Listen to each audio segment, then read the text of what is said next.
Koncom marca sa na našej škole uskutočnilo netradičné podujatie. Stretli sa na ňom žiaci 2. stupňa, milovníci cudzích jazykov. Na prednes si žiaci pripravili básnické aj prozaické texty. Počas popoludňa zaznelo dokopy 9 jazykov v podaní 14 recitujúcich žiakov. Cesta po Európe bola ukončená návratom na rodné Slovensko zaspievaním piesne Tancuj, tancuj. Pripravených prezentáciách sa budete môcť pozrieť po týchto krajinách, aby to nebolo iba takého geografického zamerania, tak sme to celé už z názvu vychádzajúc podfarbili tým, čo všetko vy viete. Že na tejto škole, ktorá je zameraná na jazyky, sa vyučujú jazyky, môžeme sa zopakovať, anglicky, nemecky, rusky, francúzsky. Okrem toho sa vyučuje v rámci krúžku španielský jazyk. No a máme tu aj žiakov, ktorí vo svojom rodinnom prostredí majú sa možnosť stretávať aj s inými, ešte okrem tu spomínanými jazykmi. Čiže vypočujeme si ukážky aj v poľštine, v maďarčine, albánčine a holandštine. Myslím si, že to bude pre každého veľmi zaujímavé a podnetné. Ľavo, áno, tie hodiny. Tu je zblízka pohľad. Trafalgarské námestie.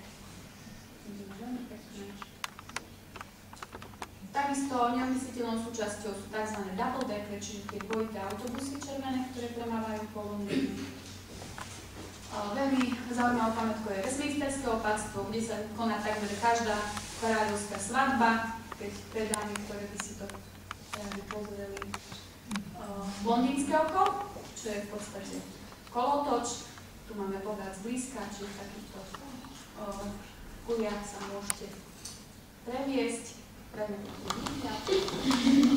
Jak křičí pan Hiláry, kde jsou moje okuláry.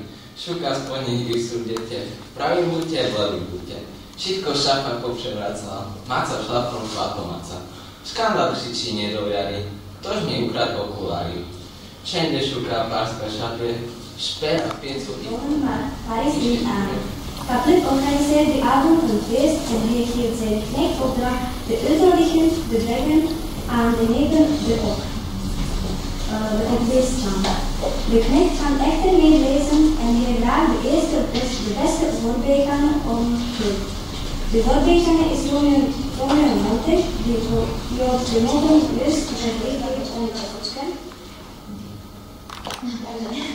Abbiamo una vescola linearia mala caperucita roca. Jaké sú abuelita la regalo una caperuza roca? Un día la mamá de Caperucita la mandó a casa de su abuelita, estaba enferma, para que le llevara en una cesta pan, chocolate, azúcar y dulces. Su mamá le dijo, no te apartes del camino de siempre, ya que en el bosque hay lobos.